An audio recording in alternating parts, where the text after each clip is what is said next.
ये जगत जननी जगदम्बा तुम्हारी वस्तुओं से प्रसन्न नहीं होती। ये जगत जननी जगदम्बा तुम्हारे आभूषणों से प्रसन्न नहीं होती। ये जगत जननी जगदम्बा तुम्हारे मेवे और पकवान से प्रसन्न नहीं होती। ये जगत जननी जगदम्बा केवल तुम्हारा भाव देखती है कि मेरा पुत्र, मेरा बेटा, ये संसार का मानव मुझे कैसे रिझा रहा है, ये मुझे कैसे मना रहा है। उसकी प्रसन्नता केवल एक भाव से।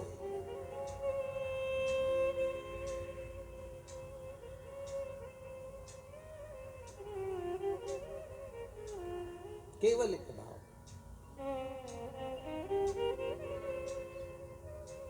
और जब निर्मल मन, निर्मल विचार, निर्मल सोच, निर्मल बुद्धि, निर्मल चित्त हमारे भीतर का आ जाता है महाराज, तब दुनिया का संपूर्ण सुख हमारे सम्मुख में हो जाता है। केवल मन।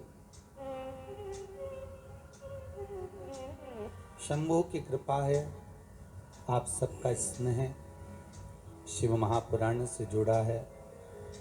जिस कामना से आप बाबा की कथा को श्रवण कर रहे हैं, बाबा आपकी वो कामना शीघ्र अतिशीघ्र पूर्ण करे। हम तो बाबा से यही निवेदन करते हैं। शिव महापुराण का एक प्रसंग रहा है कि शिव कथा श्रवण करने वाला अगर भाव से, दिल से शंकर की कथा को सुनता है तो शंकर उसकी कामना मात्र 3 महीने में पूर्ण कर देते हैं। ज्यादा समय नहीं लेते।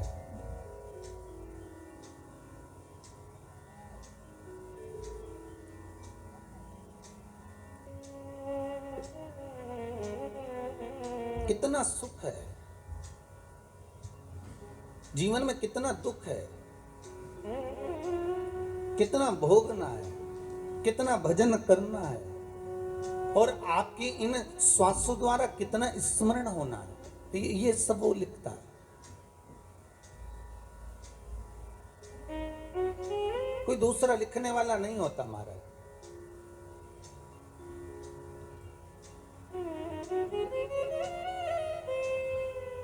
अगर हमें थोड़ा सा भी दुख प्राप्त हो रहा है तो उसने लिखकर भेजा होगा कि ये दुख हमको भोगना है महाराज। किसी ने पूछा था कि गुरुदेव, अगर भाग्य में दुख लिखा ही है तो फिर शिव महापुराण में जाने से फायदा क्या है? फिर भजन करने से क्या लाभ है? फिर कथा सुनने से मतलब क्या है? अगर दुख लिखा ही है, दुख भोगना ही है, और दुख लिखा है और दुख भोगना ही है, तो फिर कथा तत्व से मतलब क्या है? फिर दान क्यों, फिर भजन क्यों, फिर स्मरण क्यों, फिर कीर्तन क्यों, किस लिए? फिर उसका कोई महत्व ही नहीं। फिर मंदिर क्यों, फिर तीर्थ क्यों, फिर नाम जाप क्यों, किस लिए? पर शिव महापुराण की कथा कहती है कि दुख लिखने वाले ने तो लिख दिया, ठीक है, लिखने वाले ने तो जो लिखा वो लिख दिया, पर एक बात याद रखिए कि लिखने वाले ने लिख तो दिया, उसकी मर्जी थी, उसने कितना दुख कितना सुख लिखा ये उसके ऊपर है। पर एक बात याद रखो कि उस दुख सुख को हमें भोगना है, पर भोगने से पहले सुख जब हम भोगते हैं तो हमको बड़ा आनंद आता है, बड़ा एंजॉयफुल अपनी ज़िंदगी को जीते हैं। पर थोड़ा सा दुख अगर हमारी ज़िंदगी में सम्मुख में आ जाता है तो हम रोना चालू कर देते हैं, हम बिलखना चालू कर देते हैं। हम ये भूल जाते हैं कि परमात्मा ने अगर सुख में हमारा साथ दिया तो दुख में भी तो देगा, छोड़ तो ना देगा वो।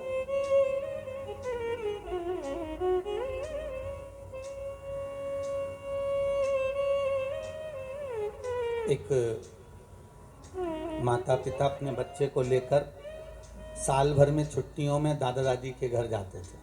रहते थे मुंबई में, जैसे बगल परिवार रहता।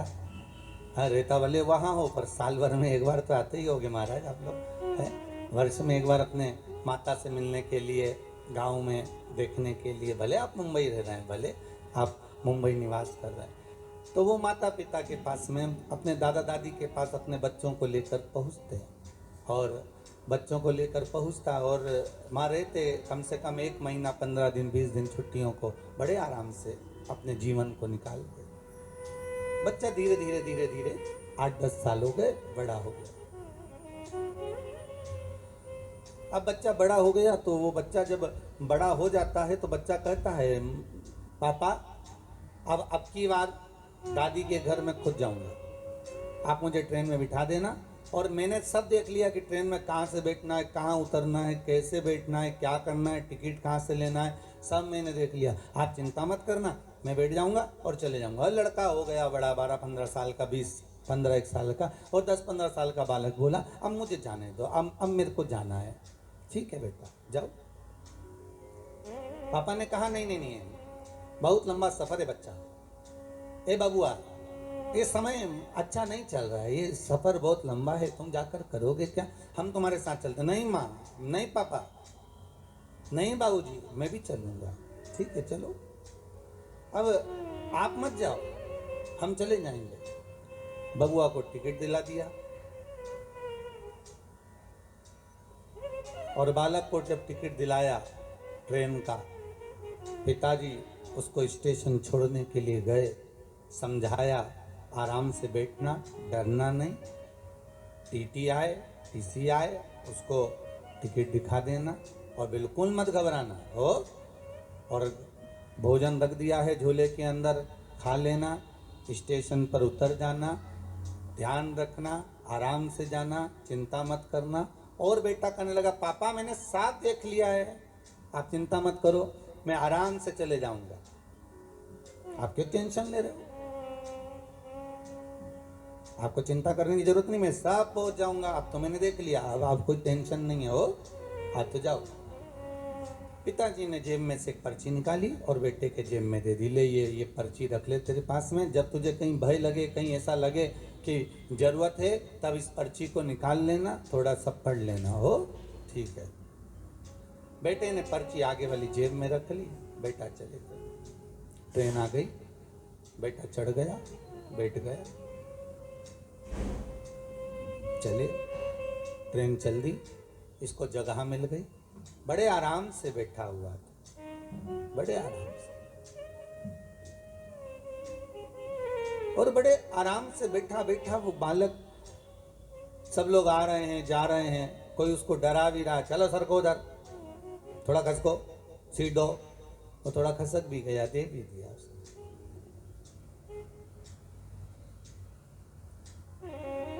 2-4 गांव निकल गए, एक आदमी चढ़ा, सीट के चक्कर में उसको डराने लगा, आंखें दिखाने लगा, वो घबराने लगा, आंख में से आंसू बहने लगे, भूख भी लग रही थी, रो रहा था।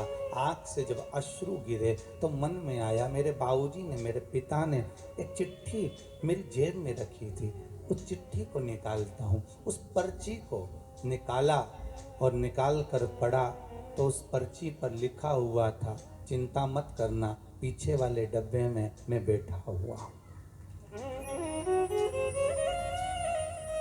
चिंता मत करना, पीछे वाले डब्बे में मैं बैठा हुआ हूं। बेटे का विल पावर मजबूत हो गया, आंख का आंसू पोंछ लिया, अब डरता नहीं है, क्योंकि पीछे वाले डब्बे में पिता बैठा हुआ है। जीवन में इस तरह के दुख, तकलीफ, कष्ट जिंदगी में बहुत आएंगे, डराने वाले भी मिलेंगे, घबराने वाले भी मिलेंगे, आंख दिखाने वाले भी मिलेंगे। आंखों में आंसू जब आए तो चिंता मत करना, इस कथा को, शिव महापुराण की इस कथा को याद करना कि पीछे वाले डब्बे में मेरा भोलेनाथ बैठा हुआ है, चिंता करने की जरूरत नहीं है, वो तो अपना कर्म किए जा, बाकी की चिंता वो विश्वनाथ करेगा।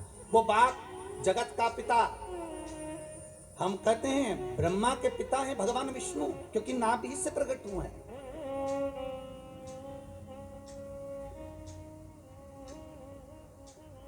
ब्रह्मा के पिता है भगवान विष्णु, पर भगवान विष्णु के अगर कोई पिता है, स्वयं ब्रह्मदेव ने पूछा कि आपका पिता कौन, और ब्रह्मा और विष्णु ने मिलकर एक खंबे का, एक सुंदर पर्वत का घर्षण करना प्रारंभ करा, एक पर्वत को घुमाना प्रारंभ करा, और उस पर्वत के घुमाने से एक लिंगायत आकृति प्रकट हो गई। उस लिंगायत आकृति से आवाज आ गई कि हे नारायण, तुम मुझे पहचानना चाहते हो? भगवान विष्णु हाथ जोड़कर बोले, प्रभु आपको कौन नहीं जानता, मैं तो जानता हूं आप। परंतु ये ब्रह्मा के मन में आश्चर्य पड़ा हुआ ना कि मेरा पिता कौन है, जगत का नारायण, और नारायण का पिता है कौन आखिर?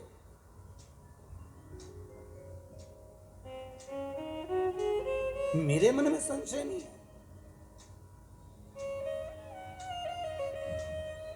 चिंता दूसरों को होती है, सब बड़ा टेंशन है दूसरों को, अपने को चिंता नहीं इतनी हो जितनी दूसरों को चिंता है। इतने बड़े बड़े बच्चे हो गए, ना जाने शादी कब करेंगे। अरे बच्चे उनके सही है कि गलत है?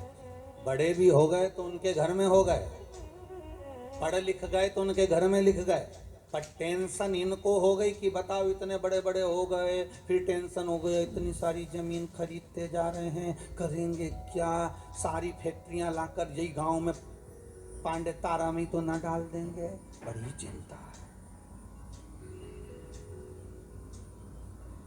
एक बिल्डिंग बन गई, ये उसी में का हाल हो गया। अरे बाबा, जैसे एक बुढ़िया बाहर बैठी थी और उसके सामने से कपास की गाड़ी निकल कर गई, और जैसी कपास की गाड़ी निकल कर गई तो बुढ़िया के मन में आया इतना कपास गाड़ी भरकर, राम जी राम, कितने का बिकेगा, और बिकेगा तो कितना पैसा आ जाएगा, और पैसा आ जाएगा तो इनकी तो बिल्डिंगें बन जाएगी। बुढ़िया टेंशन लेके चक्कर खा के नीचे गिर गई। घर के बेटे आए, बुढ़िया को उठा कर ले गए तो पानी का छींटा दिया, पर बुढ़िया नहीं उठी। डॉक्टर को बुलाया, डॉक्टर साहब हमारी अम्मा को कुछ हो गया। अम्मा को क्या हो गया? अम्मा को देखा तो बढ़िया, सांस भी अच्छी चल रही है, इसका सब बीपी मीपी शुगर मुगर सब बढ़िया, फिर इस पे पानी का छींटा दो। उठाया, नहीं उठा, अम्मा नहीं उठ रही साहब। डॉक्टर साहब देखो जरा, आधा घंटा हो गया अम्मा नहीं उठी। पूरे गांव में खबर हो गई कि बेचारी वो अम्मा बाहर बैठी थी और चक्कर खा के गिर गई, ना जाने उसको क्या हो गया, उठ ही नहीं रही है। इसको तो उठाया, उठ ही नहीं रही है। तब एक पड़ोसन को मालूम पड़ा, और पड़ोसन इसके पास बहुत बैठती थी, तो पड़ोसन आई, क्या हो गया जीजी को, हुआ क्या? कि बस सामने से कपास की गाड़ी निकल कर गई और जीजी चक्कर खा के गिर गई। इतने में पड़ोसन ने कहा, चिंता मत करो, सब हट जाओ यहाँ से, अभी थोड़ी देर में उठ जाएगी, तुम चिंता मत करो। और ये बाहर गई पड़ोसन, और दौड़ती आई और आकर बोली, जीजी उठ, अरे जीजी उठ, तेरे सामने से जो कपास की गाड़ी गई थी ना उसमें आग लग गई। जीजी उठ के बैठ गई, जीजी तुरंत उठ के बैठ गई। क्यों? क्योंकि जगत संसार को आप अगर आगे बढ़ रहे हो, जगत संसार को आप अगर अग्रण्य भाव में बढ़ते जा रहे हो, जगत संसार में अगर आप कुछ अच्छा करते चले जा रहे हो, तो दुनिया के लोगों को टेंशन में आ जाते हैं, और टेंशन लेते लेते ही बस यही सोच के मर जाते हैं, इतने बड़े बच्चे हो गए इनके, शादी कब करेगी, इतनी जमीन ले ली, ना जाने क्या होगा, मकान काय को बना लिया, जब सभी को मुंबई में रहना था तो गाँव में बनाने की जरूरत क्या थी, और बनाना भी था तो एक ही कमरा बनाना था, 12 काय को बनाए। अरे 12 इन्होंने इसलिए कमरे बनाए कि एक ज्योतिर्लिंग का एक कमरा। 12 कमरे कितने ज्योतिर्लिंग के हो गए? अरे बोलो तो सही। अरे इनको मालूम था कि सीहोर वाला महाराज आएगा, अकेले नहीं आएगा, एक एक हर ज्योतिर्लिंग का एक शंकर लेकर आएगा और हर कमरे में एक शंकर रहेगा, इसलिए 12 बनाए हो, टेंशन मत लीजिएगा। शिव करुणा सागर, और चिंता हमें व्याप्त है।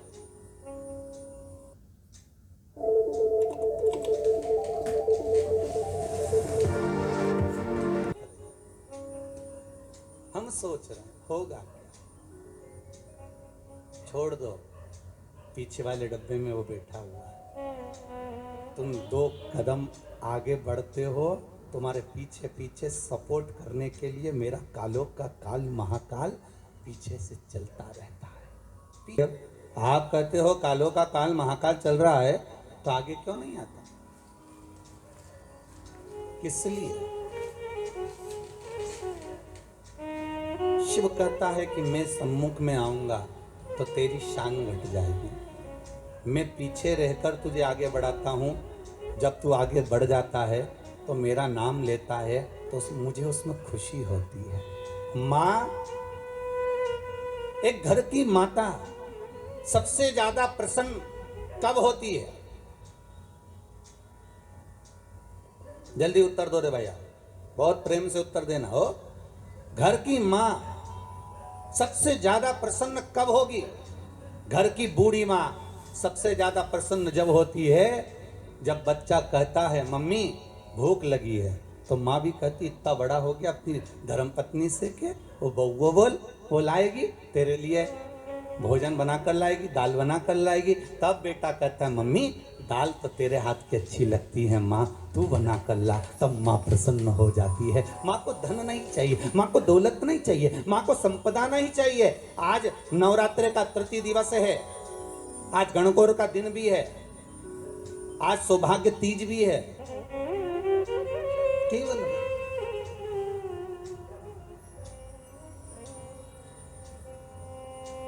और ये मन, ये चित्त, ये वृत्ति शिव के साथ जब लग जाए।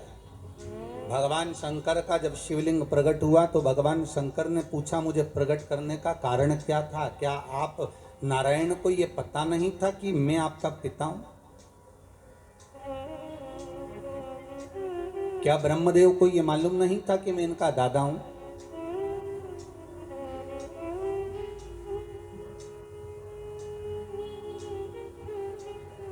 कौन है? जब संपूर्ण ब्रह्मांड नष्ट हो जाता है, संपूर्ण पृथ्वी जब नष्ट हो जाती है, तब आखिरी में रहता ही कौन है? एक पानी का बुलबुला, और बुलबुले में भी एक बिंदु, एक बिंदु। कभी ब्रह्म कुमारी आश्रम में जाकर देखिएगा, वहां से अगर आप ज्ञान प्राप्त करेंगे तो वहां की बहन जी बताती हैं कि मात्र अगर इस संसार की रचना का केंद्र बिंदु कोई परमात्मा है तो एक बिंदु है। वो बिंदु कोई दूसरा नहीं, आद्य शक्ति भगवान शिव ही, शंकर ही उस ब्रह्म कुमारी आश्रम में बताया जाता है। बहन जी बताती हैं कि ये बिंदु ही शंकर है। उस शंकर से ही सर्व जगत की उत्पत्ति है। उस शिव से, उस शंकर से, उस कैलाशी से, उस त्रिकालदर्शी से सर्व जगत की उत्पत्ति है। जैसे मकड़ी जाले को बना देती है और भगवान शंकर भी उसी तरह जाले को निर्मित कर देते हैं, संसार को निर्मित कर देते हैं। पर जब देखते हैं कि संसार के लोग मुझसे दूर हो गए, ये संसार के लोग भजन चित्त वृत्ति से दूर हो गए, इनके भीतर का अहंकार जाग गया है, अहमता जाग गई है, और दिन भर एक बात कहते हैं, मैं हूं, मैं कर रहा हूं। अगर मैं दुकान नहीं जाऊंगा तो काम नहीं होगा, मैं घर नहीं चलाऊंगा तो काम नहीं होगा, मैं फैक्ट्री नहीं चलाऊंगा तो फैक्ट्री नहीं चलेगी, अगर मैं नहीं होऊंगा तो ये काम नहीं होगा। हर व्यक्ति के मन में केवल एक ही बात अड़ जाती है कि मैं हूं तो हो रहा है, मैं हूं तो होगा, अगर मैं नहीं होऊंगा तो कुछ नहीं होगा। ये मैं हूं, इसलिए रुद्राष्टाध्याय में आया, आकाश पताल सर्वस्व में कोई दूसरा नहीं। तलातल में मैं हूँ, रसातल में मैं हूँ, जलचर में मैं हूँ, थलचर में मैं हूँ, वायुचर में मैं हूँ, तुम्हारी श्वासों में मैं रमण कर रहा हूँ। तुम मुझे पहचान गए, फिर संसार सागर का कोई दुख तुम्हारे सम्मुख में नहीं आ सकता।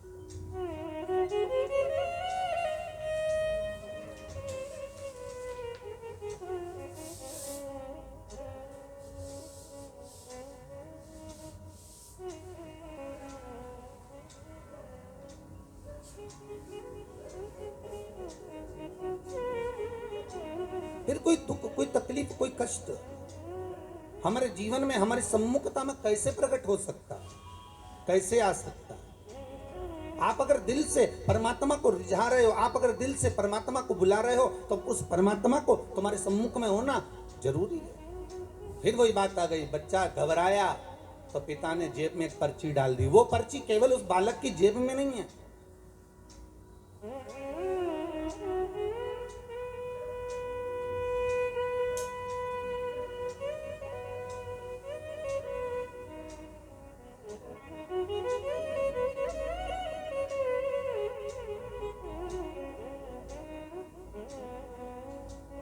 वो पर्ची केवल एक बालक की जेब में नहीं, वो पर्ची भगवान जब हमें पैदा किया, संसार सागर में जब उसने भेजा, माता के गर्भ से जब हमने जन्म लिया, वो पर्ची भगवान ने अपनी जेब में भी डालकर भेजी है। इस मन में एक पर्ची को रख दिया गया है कि जब तू दुख लगे, जब तुझे कष्ट लगे, जब तुझे लगे कि अब कोई साथ नहीं दे रहा, तब चिंता मत करना, वो पर्ची को निकाल लेना कि पीछे मैं खड़ा हूँ, तो चिंता मत करना, मैं तेरे साथ में हूँ। अगर सुख में हूँ तो दुख में भी तेरे साथ में हूँ। क्यों चिंता कर, क्यों चिंता? आज तीज है, सौभाग्यवती केवल 7 दाने चावल के जल के पात्र में चंदन में भिगोकर डाल देने पर और उससे कामना कर कर, आरोग्यता की कामना कर कर, मात्र घर के जो मटका होता है, परिंदा होता है, उसके पास में समर्पित कर देने पर भगवान शंकर का नाम स्मरण कर कर जीव की रोग से मुक्ति भी हो जाती है। रोग नहीं घेरता उसको, आरोग्यता का अनुभव, आरोग्यता का सुख प्राप्त होता है। शिव महापुराण के लिए लोग कहते हैं, कई लोगों के, कई विप्रजन, कई ब्राह्मण जन भी पूछते हैं, गुरुदेव ये बताओ कि इतने सारे उपाय आप बताते हो पुराणों में से निकाल कर, और हम भी प्रयास करें इसको निकालने के लिए, तो हम कौन सी पुराणों में ढूंढे? तो आपसे भी निवेदन है, स्कंद पुराण से निकालिए, लिंग पुराण से निकालिए, नर्मदा पुराण से निकालिए, देवी भागवत से निकालिए, श्रीमद् भागवत से निकालिए, शिव महापुराण से निकालिए, गर्ग संहिता से निकालिए, पद्म पुराण से निकालिए, राधा वल्लभी से निकालिए, एक एक पुराण में से, एक एक चरित्र में से। और तो और हम तो सहज भाषा में कहते हैं कि गीता प्रेस गोरखपुर की सारी गीता प्रेस गोरखपुर के अंकों को लेकर आ जाइए, चाहे शिव अंक हो, चाहे सती अंक हो, चाहे पार्वती अंक हो, चाहे मानस अंक हो, चाहे धेनु अंक हो, एक एक भगवान गीता प्रेस का एक एक अंक खरीद कर लेकर आओ, कल्याण का एक एक अंक तुम्हारे पास में लेकर आओ, और उस अंक में से एक एक उपाय को निकालने का प्रयास करो। आपको सारे उपाय मिल जाएंगे जो इस व्यासपीठ से बताए जाते हैं। सारे उपाय आपके सामने आ जाएंगे कि जो व्यासपीठ से दिए गए, सारे उपाय आपके सम्मुख में। हाथ निकालो और उसको पढ़ो और उसको लाइए। बस दबा दिया गया। आज ढोंग, प्रपंच, छल ने, दुनिया के लोगों ने शिव महापुराण के उपायों को, शंकर की कथा को दबा दिया था। सारी पुराणें होती थी पर शंकर की पुराण नहीं होती थी महाराज, दबा दिया गया था। और शिव महापुराण को केवल जगत में लेकर आना चाहते हैं कि शंकर को दुनिया पहचाने, शिव की साक्षी को पहचाने। शंकर है क्या, शिव का अनुमोदन क्या है? दुनिया के लोग टीवी के माध्यम से फिल्मों का निर्माण कर कर कह देते हैं कि इस पर दूध चढ़ाना, क्यों चढ़ा रहे हो, गरीब बच्चे को दूध पिला दो, ऐसा क्यों कर रहे हो। उस शंकर को जगत तक पहुंचाना है कि शंकर पर दूध क्यों चढ़ाया जाता है, शंकर पर दही क्यों चढ़ाया जाता है, शंकर पर जल क्यों चढ़ाया जाता है, शंकर पर बेलपत्री का महत्व क्या है, शंकर पर शमी पत्र का महत्व क्या है, क्यों शंकर भगवान को शमी के वृक्ष का मात्र 7 फूल चढ़ा देने पर व्यक्ति की मनोकामना पूर्ण हो जाती है, क्यों कहा जाता है। उसको निकालो, उसको समझो, उसको पढ़ो, उसको अपने जीवन में उतारो। सारे देवी देवताओं को बहुत सा सामान चाहिए होगा, पर मेरे विश्वनाथ को कुछ नहीं चाहिए, मेरे शंकर को चाहिए क्या?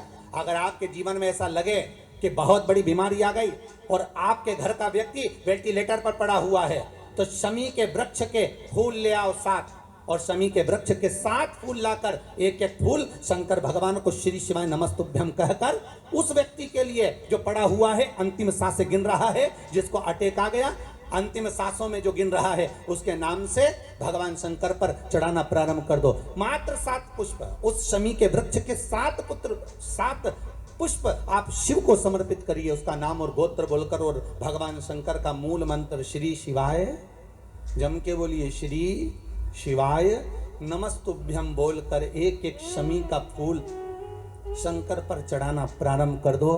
फिर आगे वो विश्वनाथ की मर्जी है, वो प्राण कैसे लेकर वापस आता है, उस काल से छुड़ाकर महाकाल कैसे लाता है, ये वो जाने। आपका फर्ज केवल आप अदा करिए।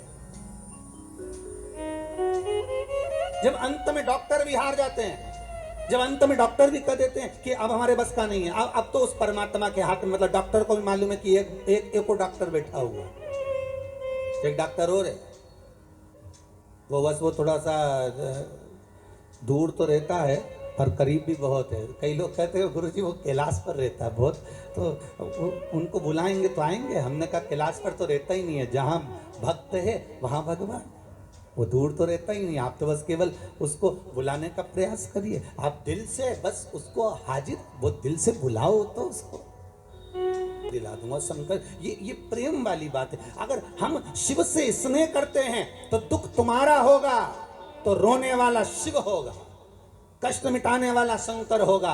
अगर शंकर से लगन लगाई है, शिव का स्मरण किया है, शंकर का अनुमोदन करा है, तो दुख तुम्हारा होगा, कष्ट तुम्हारा होगा, तकलीफ तुम्हें आएगी, और मिटाने वाला मेरा शंभू होगा, आने वाला शिव होगा, शंकर होगा। कि इसका मोबाइल छुड़ा लिया तो जो प्रेम करने वाला होता है ना, वो दूसरा मोबाइल दिलवा देता, ले 5,000 का दूसरा। और अगर मम्मी ने ये भी ले लिया तो चिंता मत कर, और दूसरा दिला दूंगा। शंकर जी भी ऐसा ही, तू मुझसे प्रेम करता है, तेरे को अगर दुख आया चिंता मत करना, दुनिया ताने देगी, गाली देगी, अपशब्द कहेगी, मैं बैठा हूँ पीछे से डब्बे में, तो मैं ही हूँ ना पीछे, चिंता क्यों करता। और अगर दुनिया की वस्तु कुछ ले भी ली तो मैं बैठा हूँ, क्यों चिंता करना। अभी एक ये प्रश्न है, देखो आप, संजीत जी द्विवेदी हैं, भगवा शिवनगर से, प्रतापगढ़ से हैं। कहाँ बैठे हैं? अच्छा, संजीव जी आप ही हैं। आपने एक प्रश्न किया है गुरुदेव कि आपने तुलसी जी का महत्व समझाया, रुद्राक्ष का महत्व समझाया, पर आप कहते हैं कि गले में तुलसी हो, रुद्राक्ष हो, स्नान करने जाएं तो वो पानी शरीर पर आता है तो गंगा यमुना सरयू सरस्वती का फल मिल जाता है। पर हमारे को ऐसा सुनने को मिलता है कि रात को तो तुलसी की माला, रुद्राक्ष की माला उतार दी जाती है, फिर हम सुबह स्नान करने जाते हैं तो वो जल तो रहता ही नहीं है। पहली बात तो संजीव जी, शिव महापुराण की कथा कहती है कि इस श्वास का कोई भरोसा नहीं है, हर पल जपो। तो यहाँ शास्त्र कहता है कि गले में जो तुमने तुलसी की माला धारण करी है या रुद्राक्ष पहना है, उसको उतारने का महत्व नहीं है कहीं पर भी, कि आप इसको उतार को रात पर सोइए। बैठिए, बहुत सुंदर प्रश्न करा आपने, जगत कल्याण के लिए। ये सभी के मन में प्रश्न आता है कि हम तुलसी की माला पहने या हम रुद्राक्ष, बैठिए, रुद्राक्ष की माला पहने तो हम रात को उतार दें, कौन कहता है?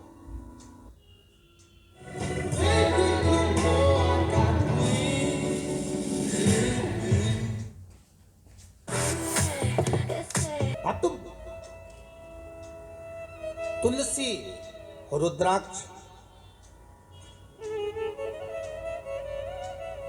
कभी शमशान में भी आप पहनकर चले गए, कभी हॉस्पिटल में भी आप पहनकर चले गए, कभी किसी सूतक सुए के घर में भी आप पहनकर चले गए, तो ना तो तुलसी ना रुद्राक्ष ये दोनों कभी अशुद्ध नहीं होते। जैसे गंगा का जल जहाँ भी रख दो वो हमेशा शुद्ध ही रहता है, उसी तरह तुलसी और रुद्राक्ष भी शुद्ध है, वो कभी अशुद्ध नहीं होते। है आपसे कि आप इसको उतारो और मालूम पड़े अपन उतार के रात को सो और रात के प्राण निकल गए, तो भाई जीवन का क्या भरोसा है? कौन ने देखा, किसने देखा, कब देखा? तो यहाँ तो शास्त्र कहता है कि बिना तुलसी के भगवान जब भोग ग्रहण नहीं करता तो बिना तुलसी के भगवान तुम्हें बैकुंठ कैसे घुसने देगा, प्रवेश कैसे देगा? बिना बेलपत्री के शंकर कुछ अंगीकार नहीं करता तो बिना रुद्राक्ष के शिव कैलाश कैसे लेकर जाएगा? और प्राण अगर रात को निकल गए तो इसलिए शिव महापुराण की कथा कहती है कि गले में अगर तुलसी की माला होगी, रुद्राक्ष की माला होगी, तो कम से कम ये काम तो आ जाएगी। नहीं तो मरने के बाद ईमानदारी से बोलना रे, जितने लोग टीवी पर कथा सुन रहे हो, जितने ये पांडेतारा में कथा सुन रहे हो, प्रतापगढ़ के जितने लोग कथा का श्रवण कर रहे हो, उनसे निवेदन है ईमानदारी से बोलना, मरने के बाद व्यक्ति जिस गद्दे पर सोता है वो गद्दा बाहर फेंक दिया जाता है। बोलो सही है कि गलत है? अच्छे से तो बोलो, सही है? व्यक्ति जिस दरी पर मरा उस दरी को बाहर फेंक दिया जाता है। व्यक्ति जिस चादर को ओढ़कर मरा वो चादर बाहर फेंक दी जाती है। व्यक्ति जिस कपड़े को पहना वो कपड़े बाहर फेंक दिए जाते हैं। अब ईमानदारी से बोलो तो व्यक्ति जिस चेन और अंगूठी को पहना वो, उसका क्या होगा? मान लो उसने चेन अंगूठी पहन रखी है, अरे पांडे तारा वाला जल्दी बोलो उसका क्या करना है? नहीं, चेन अंगूठी का क्या करना है फिर अपन को? है माताएं बोल रही कि रख लेंगे, और वो कपड़े वो फेंक दिए, वो दरी वो फेंक दी। वो मरने वाले के नीचे दरी भी बिछाते तो ऐसी बिछाते जिसका पूरा कलर चले गया। मरने वाले के ऊपर चद्दर भी बिछाएंगे तो ऐसी बिछाएंगे जो पूरी धुल के, जिसका कलर चले गया, बेकार फेंकने वाली, वो उड़ा देंगे। कपड़े भी ऐसे, और सब सामान फेंक देंगे। पर कोई चेन, वो सोने की इतनी मोटी चेन पहन के बैठ, भले मोटी नहीं हो, पतली हो, तो कोई फेंकेगा नहीं। अंगूठी नहीं,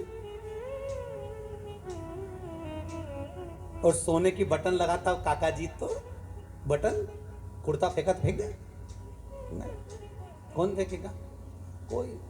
तो मतलब अंदाजा लगा लो कि दुनिया के लोग तुमसे प्रेम नहीं करते, दुनिया के लोग तुमसे दिखावा करते हैं। प्रेम तो उनको सोने और चांदी और प्रॉपर्टी से है, इसलिए तो नहीं फेंकी, नहीं तो तुम्हें तो फेंक देते। का जब तुम्हारे कपड़े फेंक दिए, तुम्हारी दरी फेंक दी, तुम्हारी चादर फेंक दी, और तुम्हें नहीं रखा, मरने के बाद तुम्हें ले जाकर शमशान में फेंक दिया। संभाल के तो केवल चेन अंगूठी रखी, संभाल के तो तुम्हारे आभूषण वगैरह रखे, तो फिर मतलब क्या है? दुनिया के लोग तुमसे कहाँ का प्रेम करते हैं? दुनिया के लोग तो केवल प्रेम करते हैं तुम्हारे धन और दौलत से, तुम्हारी संपदा से। जब व्यक्ति की गरीबी आती है ना, तो दुनिया के लोग सोचते हैं कहीं मांगने ना आ जाए, और दुनिया की जब अमीरी आती है तो दुनिया के लोग सोचते हैं कि ना जाने कहाँ डाका डालकर लेकर आया होगा। विचार करिए, संसार की इस दृष्टि को विचारिए जरा कि क्या दृष्टि है लोगों, क्यों? इसीलिए शिव महापुराण की कथा कहती है, शंकर कहाँ रहते हैं? जम के बोलो, शमशान में।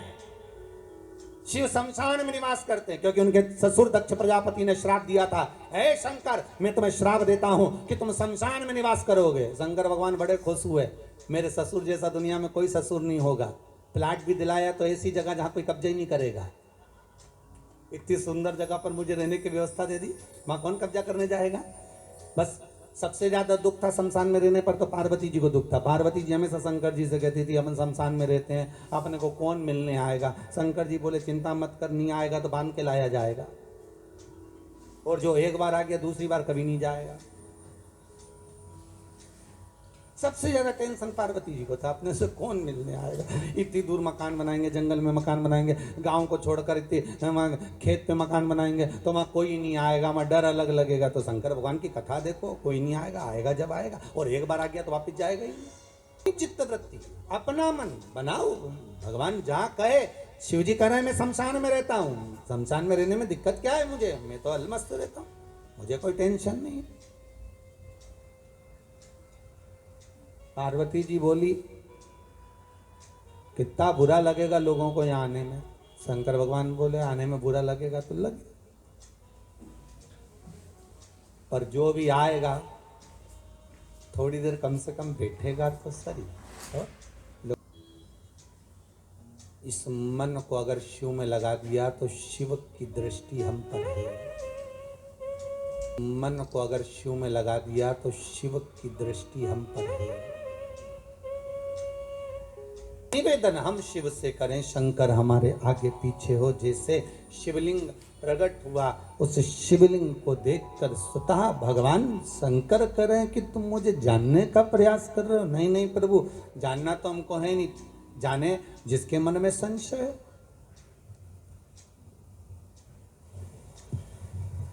देखो, परीक्षा वही लेता है जिसके मन में संशय होता है।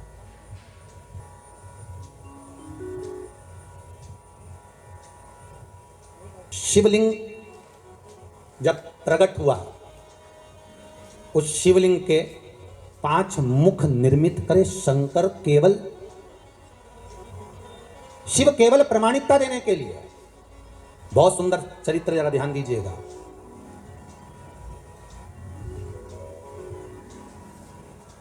शंकर कह रहे हैं तुम मुझे जानते नहीं हो? नहीं, मैं तो समझता ही नहीं। आप शंकर भगवान विष्णु के पिता हो सकते हो, ये मैं नहीं मान सकता। 5 मुख शंकर ने शिवलिंग में से प्रकट कर दिए, इसलिए ओम नमः शिवाय, ये नमः शिवाय जो शब्द है पंचाक्षर, ये शंकर के प्रथम शिवलिंग में से प्रकट हुआ था। जो 5 मुख निकले थे उसमें से एक एक अक्षर प्रकट होकर सम्मुख में आया था। ये ओम नमः शिवाय शिव का प्रथम अक्षर, शिव का प्रथम स्वरूप ओम नमः शिवाय जो प्रकट हुआ, प्रथम लिंग जो प्रकट हुआ शिवलिंग, उसी में से प्रकट हो गया, उसी में से। अब भगवान शिव कह रहे हैं कि नहीं ब्रह्मदेव तुम जानते नहीं हो हमको, और ब्रह्मा कह रहे हैं आप नहीं जानते, ब्रह्मा असत्य पर है और शिव सत्य पर। कितने प्रमाण भगवान शंकर ने ब्रह्मा को दे दिए पर ब्रह्मा मानने को तैयार नहीं। शिव जी जान गए कि अब सत्य के लिए प्रमाण की जरूरत नहीं पड़ना, अब प्रमाण देगा ब्रह्मा असत्य के लिए। शंकर जी ने ब्रह्मा जी की बुद्धि ऐसी कर दी कि ब्रह्मदेव भगवान विष्णु से बोले अगर ये आपके पिता हैं तो आपके पिताजी के चरण कहाँ हैं और सिर कहाँ हैं? इस शिवलिंग का सिर देखने के लिए मैं जाऊंगा, आप चरण देखने के लिए जाओ, और ढूंढ कर लेकर आओ भगवान के चरण का, मैं शीश देखने जाता हूं। भगवान ने बुद्धि फेर दी। विनाश काले विपरीत बुद्धि। जब व्यक्ति का विनाश आता है, जब मनुष्य नष्ट होने वाला रहता है, तो दूसरे की निंदा करना प्रारंभ कर देता है, दूसरे के लिए अपशब्द बोलना चालू कर देता है, दूसरे को नीचे दिखाना प्रारंभ कर देता है, दूसरे पर उंगली उठाना चालू कर देता है। समझ लेना कि अब इसकी विद्वत्ता, अब इसका अहम, इसका अहंकार नीचे की ओर आ रहा है।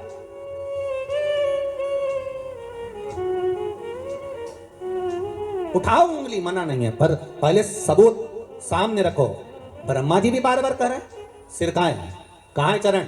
गए भगवान विष्णु ने कहा क्या चाहते हो ब्रह्मदेव? ब्रह्मदेव कह रहे हैं कि आप चरण ढूंढो। भगवान का ठीक है मैं जाता हूं चरण ढूंढने के लिए। शिवलिंग का चरण ढूंढने के लिए भगवान नीचे गए, ब्रह्मा शीश ढूंढने के लिए ऊपर गए। अब भगवान चरण ढूंढने गए, उनको चरण मिला ही नहीं, वापिस आ गए।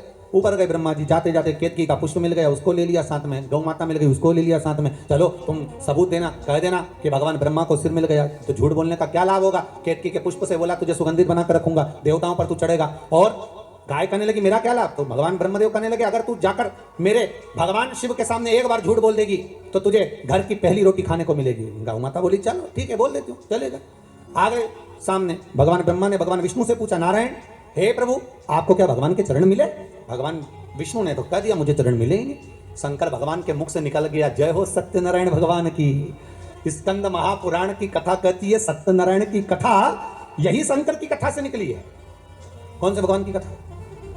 सत्यनारायण भगवान। क्योंकि भगवान विष्णु शिव जी के सामने सत्य बोल दिए थे, इसलिए उनका नाम हो गया था, जम के बोलो, सत्यनारायण। अब आज के जमाने में तो जिसका नाम सत्यनारायण रहता है वो भी असत्य बोलता फिरता है, बड़ी आफत है। अरे कम से कम थोड़ा बहुत तो नाम का अंश रखो रे, कम से कम थोड़ा बहुत तो नाम का ध्यान रखो कि अपना नाम क्या है। अगर तुम्हारा नाम शांति बाई है तो कम से कम थोड़ी तो शांत रहे।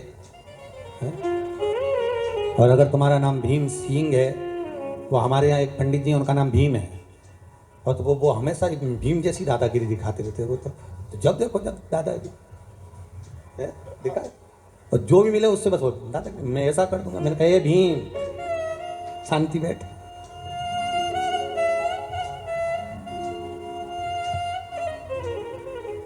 शांति बैठ। अरे तुम्हारे नाम का कम से कम फल तो प्राप्त करो। हम नाम रख दिया आशीष, और झुकाए कभी किसी के आगे नहीं शीश, तो क्या मतलब का आशीष? अरे थोड़ा गुरु के चरण में, परमात्मा के चरण में, माता पिता के चरण में, बड़ोजन के चरण में थोड़ा बहुत तो शीश झुकाओ। 15% इंक्रीमेंट बढ़िया तो है, पैसे के पीछे मत भाग। Slow and steady wins the race. तुझे कछुआ भी नहीं मिलता महाराज। प्रेम हो जहां, स्नेह हो जहां। झूठ बोल रहे हैं भगवान सत्यनारायण सत्यनारायण हो गया। ब्रह्मा जी ने कहा आपको चरण नहीं मिले? नहीं। भगवान विष्णु ने पूछ लिया आपको भगवान शंकर का सिर मिला क्या? ब्रह्मा जी बोले बिल्कुल मेरे को तो मिला। अब एक बार अगर कहीं का व्यक्ति झूठ बोल देना तो उसको फिर झूठी झूठ बोलना पड़ता है। एक जगह हम कथा करने गए तो हमने उनकी सास से पूछ लिया तुम्हारी बहू नहीं आ रही कथा में? क्या गुरुजी अब क्या बताएं, बच्चों की पढ़ाई चल रही है। अच्छा, एग्जाम का टाइम आ गया, बच्चों के 2 पेपर हो गए तो पढ़ाई। हमने कहा ठीक है। अब हम उनके पड़ोस में पधरावनी के लिए गए, अब वो माने नहीं तो हम पड़ोस में चले गए तो इनकी बहू आ गई और बहू मिली तो बहू से कहा हमने, क्यों तुम कथा में नहीं आ रही? तो क्या अम्मा से कहा था हमने कि हमको कथा में ले चलो, तो अम्मा बोली तू क्या करेगी कथा में जाके, हमको नहीं ले गए। तो हमने कहा तुम्हारी अम्मा तो बोल रही थी कि बच्चों के एग्जाम चल रहे हैं, 2 पेपर हो गए, इतने में तो डोकरी आ गई। और जो बुढ़ी अम्मा आई, हमने अम्मा से कहा तेरी डोकरी झूठ बोले, क्यों झूठ बोल रही हो कि बच्चों के पेपर चल रहा है? अरे महाराज मैं मेरे बच्चों की थोड़ी ना कह रही थी, तो मैं तो पड़ोसी के बच्चे की कह रही थी। तो वाह रे गजब, ये तो उसी में का हाल है जैसे एक अम्मा रोज बेचारी लकड़ी लेने जाए, रोज थक जाए, थकने के बाद भगवान से कहे भगवान मैं तो बहुत थक गई, तो मुझे उठा ले, अब तो संसार से उठा ले, अब मुझे रहना ही नहीं, तो उठा ले। एक दिन लक्ष्मी जी ने भगवान विष्णु से कहा भगवान रोज रोज कहती है उठा ले उठा ले, उठा लो। भगवान बोले कोई झाड़ू है जो उठा ले, परंतु रोज रोज तो कह रही ना उठा ले। तो भगवान कहा ठीक है, अब कल बोलेगी तो उठा लाऊंगा। उसने कल फिर, हे भगवान मैं तो थक गई, संसार में आके फंस गई, तो मुझे उठा ले। भगवान सामने प्रकट हो गए, अम्मा चल मैं तुझे उठाने आया। अम्मा बोली मैं मेरी थोड़ी ना कह, लकड़ी का गट्ठा उठा ले, ये लकड़ी का गट्ठा उठा, मैं मेरी थोड़ी ना कह रही। अम्मा बोले तो मेरे पीछे पड़ गया, मुझे उठाने आ गया, फालतू हूं मैं। भगवान लक्ष्मी जी को देख के बोले बहुत चतुर है, पांडे तारा की है, साधारण नहीं है। कोई उठे है?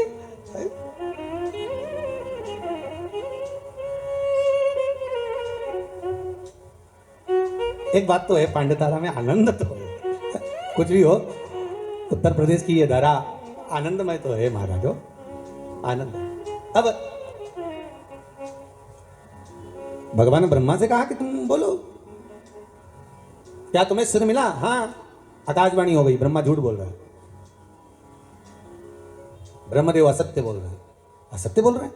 हाँ। ब्रह्मा जी बोले आकाशवाणी झूठी है, ना मानो तो पूछ लो, ये केतकी के पुष्प से। केतकी के पुष्प को भगवान ने लिया, पूछा क्यों केतकी के पुष्प? क्या ब्रह्मा जी को सिर मिला? क्या ब्रह्मा जी को मस्तक मिला?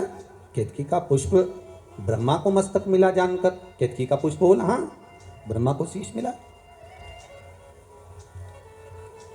ब्रह्मा को सिर प्राप्त हुआ, ब्रह्मा को मस्तक मिल गया। हाँ, भगवान आकाशवाणी कर कर बोले ये ब्रह्मा जिस केतकी के पुष्प को लेकर आया है वो झूठ बोल रहा है। ए केतकी के पुष्प, भगवान शंकर कहते हैं केतकी के पुष्प में तुझे श्राप देता हूं, सारे देवताओं पर तू चढ़ेगा पर शंकर पर कभी नहीं चढ़ेगा। और अगर कोई भूल से भी केतकी का पुष्प शंकर को चढ़ा देगा तो 1000 गौ हत्या के बराबर उसको दोष लग जाएगा। इसलिए केतकी का फूल सारे देवताओं पर चढ़ता है पर भगवान शिव पर नहीं चढ़ता,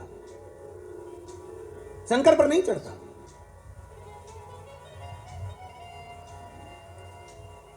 शिव को प्रिय है पुष्प में आंक का पुष्प, जो आंकड़े का पुष्प होता है शंकर को बड़ा प्रिय है। और दूसरे नंबर पर शंकर को प्रिय है शमी का पुष्प, बहुत ध्यान देना महाराज। तीसरे नंबर पर शंकर को प्रिय है महाराज सरसों का पुष्प। सरसों होती है ना, जो राई अपन बोते हैं, सरसों बोते हैं, उसमें पीले कलर का जो पुष्प लगता है। हमारा तो निवेदन रहता है जब तक सरसों आए तो प्रयास करा करो कि सरसों के 108 पुष्प शंकर भगवान पर चढ़ाना प्रारंभ कर दो। महाराज ये पक्का है कि वर्ष भर कोई बड़ी बीमारी आपको घेर नहीं सकती अगर सरसों के फूल शिव को चढ़ रहे हैं तो। और प्रयास करना कि सरसों का जो पुष्प होता है, सरसों का जो फूल होता है महाराज, अगर कोई व्यक्ति को किडनी या लीवर से जुड़ी हुई कोई तकलीफ होती है या किसी व्यक्ति का एक्सीडेंट हो गया होता है और उसका कोई अंग रह गया हो, कोई शरीर का कोई भाग रह गया और वो काम नहीं कर रहा हो, जैसे किसी के पाँव रह जाते हैं एक्सीडेंट के बाद, किसी का हाथ रह जाता है, या कोई अंग काम नहीं कर रहा हो, वहाँ ब्लड पहुँच नहीं रहा हो, वो जगह एकदम सुन्न हो गई हो, खाली पड़ गई हो, तो उसके लिए शिव महापुराण की कथा कहती है कि सरसों के पुष्प 11 शंकर जी के राइट भाग में, जहाँ शिव जी के गण दरवाजे के द्वारपाल मणिभद्र जिस जगह पर निवास करते हैं, कौन निवास करते हैं? मणिभद्र। शंकर जी के दरवाजे के द्वारपाल हैं मणिभद्र जी, तो मणिभद्र दरवाजे के द्वारपाल में राइट भाग में मणिभद्र जी विराजते हैं। मतलब राइट भाग कौन सा हुआ? जब आप मंदिर से बाहर निकलेंगे तो राइट भाग, मंदिर में प्रवेश करेंगे जब राइट नहीं होना चाहिए, आप मंदिर से जब जाएं तो राइट भाग। मतलब आप मंदिर से राइट से जाएंगे तो शंकर जी का भी राइट हो जाएगा, क्योंकि शिव जी ऐसे बैठे हैं तो शंकर जी का भी राइट हो गया, देवताओं का भी राइट हो गया, तो राइट भाग सीधा हाथ मणिभद्र जी का स्थान। 11 सरसों के पुष्प मणिभद्र के उस द्वार पर आप रख दीजिए और मणिभद्र के द्वार पर रखकर अंदर जाकर 108 वापिस जब आप बाहर निकल रहे हैं ये पुष्प आप रखने के बाद एक बार बाहर जाएंगे फिर वापिस आएंगे मणिभद्र रखने के बाद, और अंदर जाकर 108 सरसों के पुष्प शंकर को समर्पित करेंगे महाराज। उस सरसों के पुष्प जो शिव जी को आप समर्पित कर रहे हैं उसको वापिस लेकर आएंगे, श्री शिवाय नमस्तुभ्यम बोलकर उस सरसों के पुष्प को महाराज सरसों के तेल की बोतल में उसको डाल लीजिए। शंकर भगवान को किसी भी प्रदोष में शाम के समय प्रदोष काल में उस तेल को वापस ले जाकर चढ़ा दीजिए शिव जी को, उसको वापस लेकर आ जाइए। उस तेल का प्रयोग आप नाभि में डालिए और जो शरीर काम नहीं कर रहा उस स्थान पर कम से कम 15 दिन 20 दिन तक उसकी मालिश करना प्रारंभ करिए। बाबा चाहेगा तो चलाने का प्रयास कर देगा और वो अंग वो शरीर काम करने लगेगा। मणिभद्र का स्मरण, श्री शिवाय नमस्तुभ्यम, सब बोलिए एक बार जमकर, श्री शिवाय, अरे पहले बोल दिया, हमारे साथ तो बोलो, श्री शिवाय नमस्तुभ्यम। भगवान शिव के मंत्र का स्मरण कर कर करते सरसों का जो पुष्प है उसमें आनंद की अनुभूति है, आनंद की।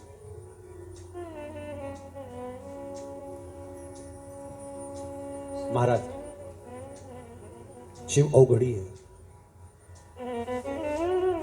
शंकर अवघड़ी, भगवान शिव कह रहे हैं, भगवान शिव बोल रहे हैं, अरे ब्रह्मा तुम झूठ बोल रहे हो, और तुम केतकी के पुष्प को लेकर आए, ये भी झूठ बोल रहा है।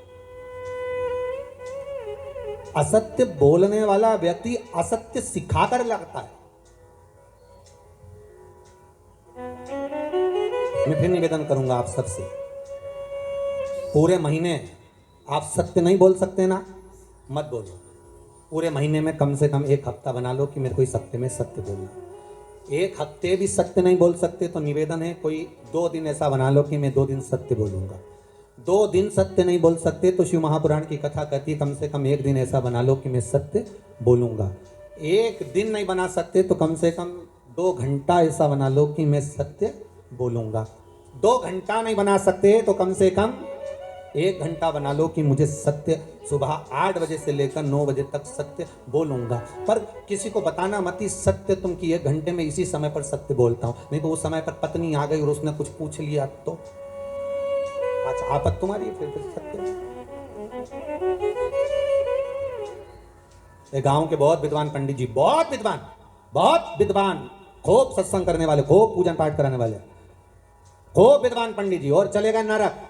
तो गांव के लोग कुछ मरने के बाद नरक गए तो अपने पंडित जी को देखा, पंडित जी तुम यहाँ? पंडित जी बोले आओ। तो तुम्हें तो स्वर्ग जाना था, तुम नरक क्या कर रहे हो? पंडित जी बोले पत्नी के कारण आया। तो पत्नी ने कैसे भेज दिया कि रोज तैयार होकर मेरे सामने आके पूछती थी मैं कैसी लग रही, अब रोज मुझे झूठ बोलना पड़ता था कि तू बहुत अच्छी लग रही, भले बुरी लगे तो भी कहना पड़ता था कि अच्छी लग रही। अब उसके चक्कर में बेचारा नरक चले गए। तो तुमसे निवेदन है तुम भी अपने पति से कभी मत पूछा करो मैं कैसी लग रही। एक आध दिन सुबह के समय पर अगर वो सत्यवादी बनकर मुंह से बोल दिया, जैसे तुमने आकर पूछा क्यों जी कैसी लग रही, और पति बोल दे ऐसी लग रही जैसे हरी घास में भैंस चल रही, अब कितना बुरा लगेगा। तो इसलिए सत्य बेचारा बोल भी नहीं पाता कि बोले तो सत्य कैसे बोले।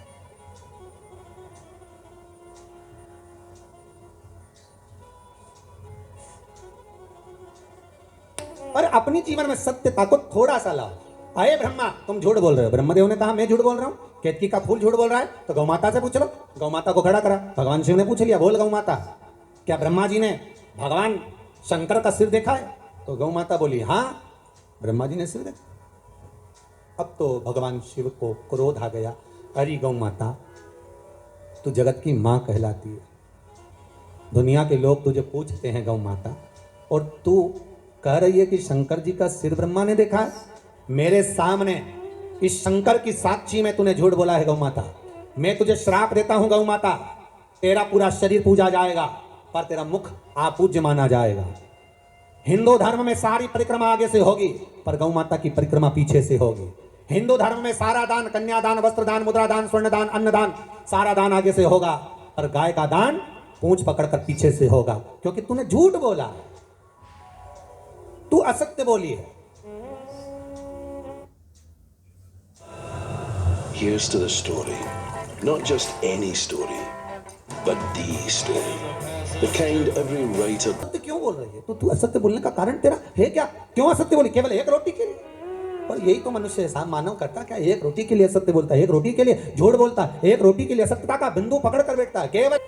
शिव महापुराण में एक कथा पहले भी कही थी, आज फिर कहते हैं। एक राजा बीमार पड़ गया, उस नगर के एक व्यक्ति का काम था, उसके पास में कमाई होती थी तो वो पैसा इकट्ठा कर कर बाजार में जाकर कोड़ियां खरीद कर लाता था। कोड़ियां देखिए, वो ऐसी छोटी छोटी कोड़ियां होती हैं, कोड़ियां खरीद कर लाता था और उन कोड़ियों को खरीद कर लाता और कोड़ियां ले जाकर ढेर सारी इकट्ठी करते जाता। पत्नी कहती इतनी कोड़ियां क्यों ला रहे हो? पति बोला कोड़ियां आन दे, अपना क्या जा रहा है, इकट्ठा करता गया, बारदान पर बारदान भरता गया, बोरे बोरे भरता गया, खूब कोड़ियां इकट्ठी कर ली। एक दिन नगर का राजा बीमार पड़ गया। अब नगर का राजा बीमार पड़ा, वेदों ने, औषधि देने वाले डॉक्टर ने कह दिया कि राजा का एक ही इलाज है, कोड़ियां लाओ, उसमें आग लगाओ, उसकी राख तैयार करो, राजा के शरीर पर मलो, राजा के शरीर पर मलोगे राजा ठीक हो जाएगा। अब कोड़ियां देखी तो बाजार में नहीं थी, नगर में देखी नहीं थी, भंडार गृह में देखी नहीं थी, कोड़ियां कहां गई? ढूंढ रहे हैं सब। किसी को मालूम पड़ा कि गांव का व्यक्ति रोज सुबह आता है और बाजार में से सारी कोड़ियां खरीद कर ले जाता है। उसके पास पहुंचे, तुम्हारे पास कोड़ियां? हाँ, पर मेरे पैसे की। मैंने इकट्ठी करी, मैंने पैसे से लाया हूं, फ्री की नहीं है मेरे पास। सारी कोड़ियां तुम्हारी है? हाँ, राजा बीमार पड़ा है, थोड़ी कोड़ियां दीजिए, ले जाओ। उन्होंने कहा झोला खोलिए, बैग खोलिए। इसने अंदर से कोड़ियां लाया, बारदान में से थाली पर हाथ फेरा, कोड़ी डाल दी, फिर लाया, फिर कोड़ियों पर हाथ फेरा, फिर कोड़ियां डाल दी। राजा के दूत कहने लगे, ए पागल, मूर्ख है तू, बेवकूफ है, कोड़ियां लाकर दे रहा है तो थाली पर हाथ क्यों फेर रहा है? डायरेक्ट ला के डालता क्यों नहीं है? पूरा बारदान उठाकर क्यों नहीं दे देता? पूरा बोरा उठाकर क्यों नहीं दे देता? पूरा बैग उठाकर क्यों नहीं दे देता? महाराज, ये कोड़ियों में मैं वो कोड़ी ढूंढ रहा हूं, ना जाने कौन सी एक कोड़ी ऐसी आ गई जो मेरी इतनी कोड़ियों को, रखी रखाई कोड़ियों को लेकर चली गई। वो गांव का व्यक्ति सोच रहा है कौन सी कोड़ी थी, उस कोड़ी को ढूंढने का प्रयास कर रहा हूं। यही हमारी जिंदगी है।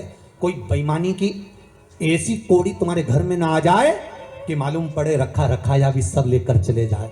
कोई सत्य की कोड़ी ऐसी आती है, ईमानदारी की कोड़ी कोई ऐसी आती है, पुण्य की कोड़ी कोई ऐसी आती है, एक धन एक रुपया कोई सत्कर्म का ऐसा आता है कि घर में, गांव में, परिवार में शिव महापुराण की कथा करवा देता है। कोई रुपया, कोई कोड़ी ऐसी आती है जो सत्कर्म में लगा देती है, और कोई कोड़ी ऐसी आती है जो रखा रखाया भी बर्बाद कर कर चली जाती है। तो झूठ बोला है ब्रह्मा, ये गौ माता झूठ बोल रही है। पूरा शरीर पूजा जाएगा पर मुखा पूज्य होगा। आज भी गाय का मुखा पूज्य माना जाता है। गाय किसी बर्तन को अगर भूख लगाती है तो उसको मान देना, तो झूठ बोलिए। गाय की आंखों में अश्रु भर गया, गौ माता रो पड़ी, आंखों से आंसू निकल रहे हैं गौ माता का।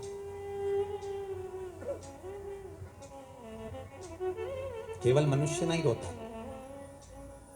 केवल मानव की ही आंख में आंसू नहीं आते, जीव भी रोता है, जीव भी रोता है।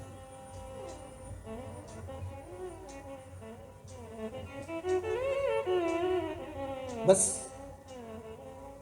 मनुष्य रोता भी है और मुस्कुराता भी है। बोलो सही है कि गलत है? हर कोई जानवर, कोई जीव मुस्कुराता है क्या? नहीं। वो रोता हुआ उसके आंसू दिख जाएंगे पर मुस्कुराता हुआ नहीं। और सीखो थोड़ा सा मुस्कुराना अपनी जिंदगी। रोने की कला सिखाई नहीं जाती, भगवान पैदा करते से ही भेज देता है कि रोना है। रोना कोई सिखाता है क्या? अरे बोलो जम के, रोने की कला कोई नहीं सिखाता। पैदा होते से ही मां के गर्भ से बाहर निकलते से काए काए कर कर रोना पड़ता है, कोई नहीं सिखाएगा। पर मुस्कुराने की कला सिखाना पड़ती है और मुस्कुराना सीखना पड़ता है।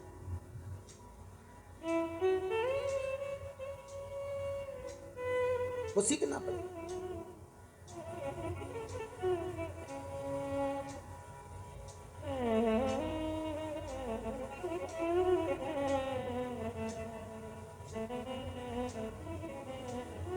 बस इस चित्तवृत्ति से हम अपने भी चेहरे पर प्रसन्नता लाएं और दूसरे के चेहरे पर भी प्रसन्नता लाएं। ब्रह्मा, तुम्हारी जरा सी गलती में तुमने झूठ में शामिल करा गौ माता को, केतकी को शामिल करा, आखिर में उनको रोना पड़ा। ये रोना दूसरे की संगत से हो रहा है,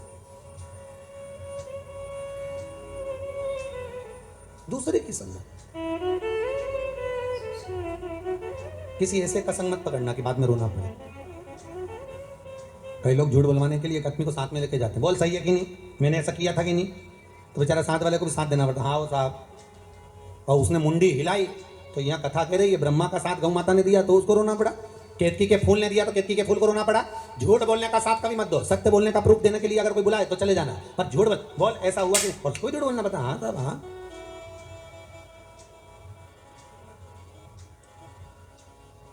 एक लड़के को देखने के लिए एक लड़की वाले आए, और लड़की वाले आए बेचारे 4 लोग, और लड़के वाले बैठ गए 20 लोग, और सब लड़के वाले की तारीफ कर, क्या जोरदार लड़का साहब, खूब जोरदार है, काम धाम बहुत बढ़िया, इनकी फैक्ट्रियां चल रही है जोरदार, अच्छा, दुकान धंधा पानी बहुत बढ़िया, अच्छा, लड़का देख लो कितना बढ़िया, बहुत बढ़िया, काम धाम भी बहुत बढ़िया, अच्छा हो, और लड़के के रिश्तेदार भी बहुत बढ़िया, अच्छा, सब तारीफ कर रहे हैं, सब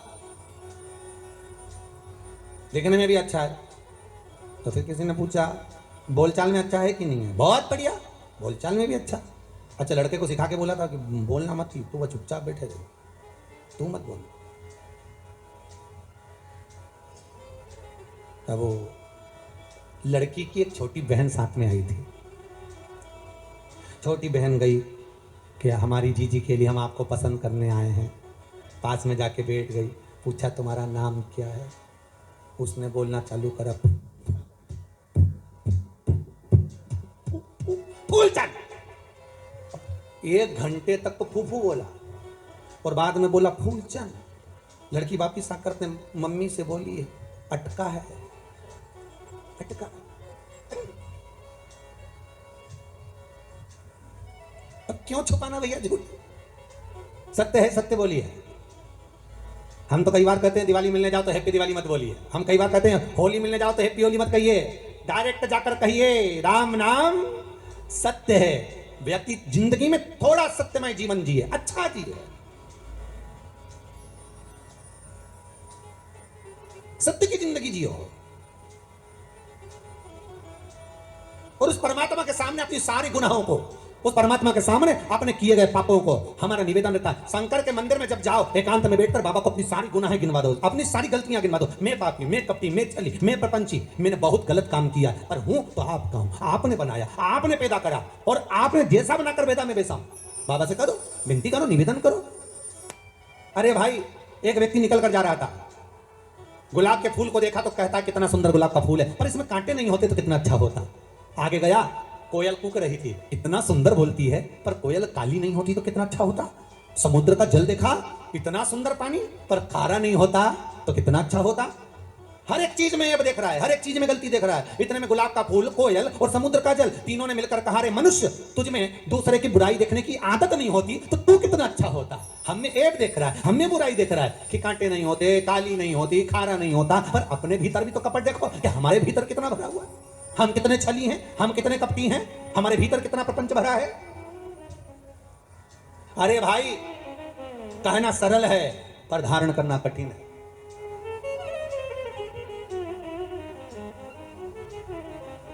अपने भीतर को टटोलो थोड़ा सा, अपने भीतर शंकर को बिठाओ और भीतर को टटोलो। हे शंभु, हे त्रिकालदर्शी, हे कैलाशी।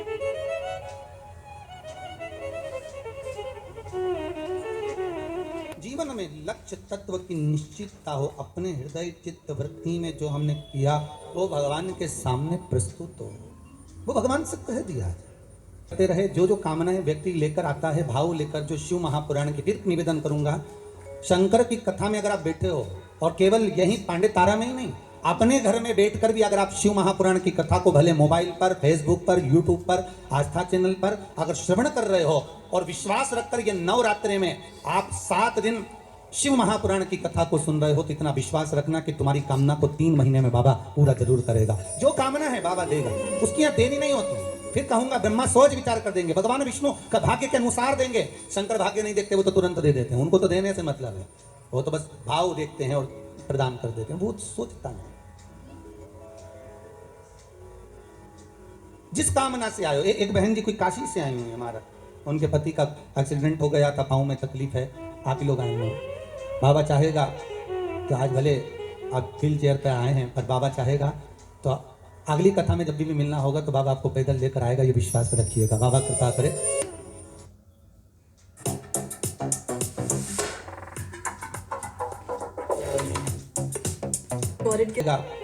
तो आज भले आप व्हील चेयर पे आए हैं, पर बाबा महाराज गौ माता भी झूठ बोल दी है, केतकी का पुष्प भी झूठ बोल दिया, ब्रह्मा फिर झूठ बोल दिए। भगवान शिव को क्रोध आ गया, अपने पैर के अंगूठे का नख तोड़कर फेंका, काल भैरव को प्रकट कर लिया, काट ब्रह्मा का सिर जिससे ये झूठ बोल रहा है। काल भैरव ने ब्रह्मा के सिर को काट दिया, जिस सिर से ब्रह्मा झूठ बोल रहे थे उस मुख को काट दिया। सिर लुढ़कता लुढ़कता गया, ब्रह्मा चुप नहीं हुए, झूठ बोलते चले जा रहे हैं कि आकाशवाणी झूठी है, आकाशवाणी झूठी है। रक्त के द्वारा एक नदी उत्पन्न हो गई जिसका नाम है कर्मनाशा। कर्मनाशा जो व्यक्ति के कर्मों का नाश कर देती है, इसलिए भारत की भूमि पर यूपी गवर्नमेंट ने बड़े बड़े बोर्ड इस कर्मनाशा नदी पर लगा कर रखे हैं कि इसमें हाथ ना धोइए, इसमें पाँव ना धोइए। ये वो नदी है जिसमें हाथ डालने से, पानी का छींटा लेने से कर्मों का नाश हो जाता है, पुण्य समाप्त हो जाते हैं। भगवान ब्रह्मदेव का शीश देखा, भगवान विष्णु ने शंकर जी से निवेदन करा कि इस शीश का करेंगे कि आप कृपा करिए। शिव बाबा से विनती करी, भगवान शंकर ने कहा आप हमसे निवेदन कर रहे हो, इसलिए ब्रह्मा का कटा हुआ सिर बट वृक्ष होगा, बड़ का पेड़ होगा। इस वट वृक्ष के नीचे कोई देवता बैठे ना बैठे, पर मैंने इस वट वृक्ष का निर्माण करा है, इसलिए इसके नीचे देवाधिदेव महादेव बैठेंगे और मेरा एक नाम वटकेश्वर महादेव पड़ेगा। शिव जी का एक नाम हो गया वटकेश्वर महादेव। बड़ के पेड़ के नीचे बैठे तो वटकेश्वर महादेव हो गए। वटकेश्वर महादेव शिव का एक सुंदर भाव, एक सुंदर स्वरूप, एक सुंदर आनंद। वटकेश्वर महादेव, आपको पहले भी कथाओं में कहा कि कोई व्यक्ति अगर धन लेकर चला जाए, पैसा नहीं दे, तो वटकेश्वर का पूजन, बड़ के पेड़ की जड़ के नीचे शिव जी का पूजन 3 सोमवार करना। वो आपको पहले बताया है और हमारे YouTube पर भी डला हुआ है, आप उसको सुन सकते हैं, उसको निकाल कर आप कर सकते हैं, आपका पैसा वापिस आएगा।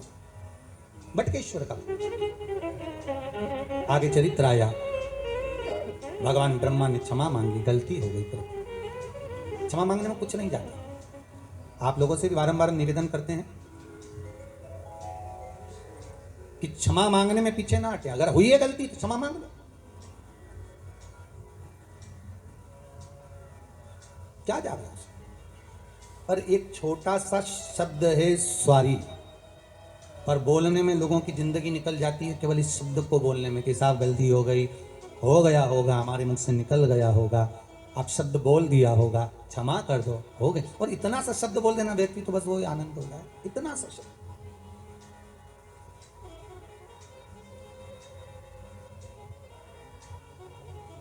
पर वही तो नहीं निकलता, वही नहीं निकलता। बहू और सास का जब झगड़ा होता है तो सास एक बार झुक जाती है पर बहू नहीं झुक पाती।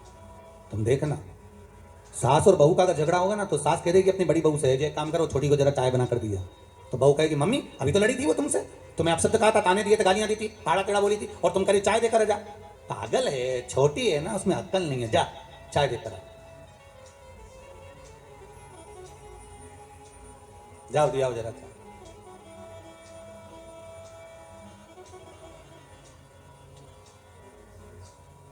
हमें तो बगल परिवार की अम्मा को देखकर भी बड़ा आश्चर्य होता है। दुनिया के लोगों से एक बहू नहीं निपती है, 5-5 के कैसे निभा रही होगी रात। सोचो जावे। और बाबा की कृपा है, विश्वनाथ की दया है,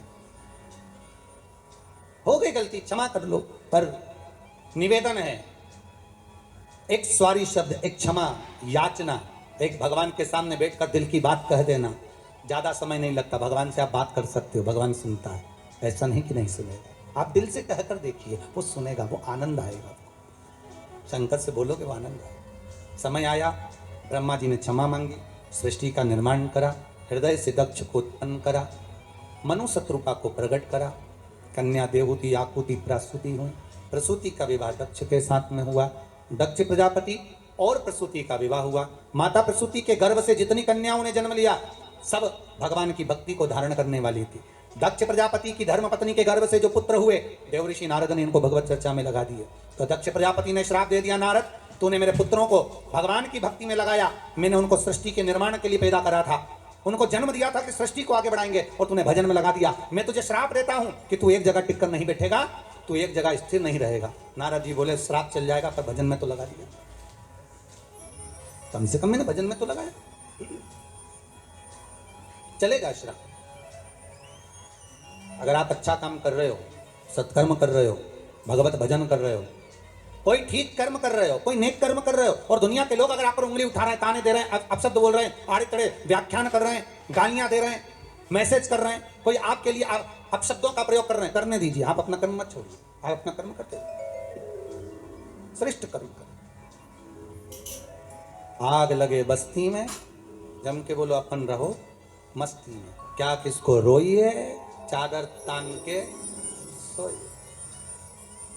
एक जगह पर लिखा हुआ था, मैं गरीब इतना हूं, इतना गरीब हूं, इतना गरीब हूं कि एक गधा भी नहीं खरीद सकता। इतना गरीब हूं कि एक, जम के बोलो, अरे जम के तो बोलो, एक गधा भी नहीं खरीद सकता।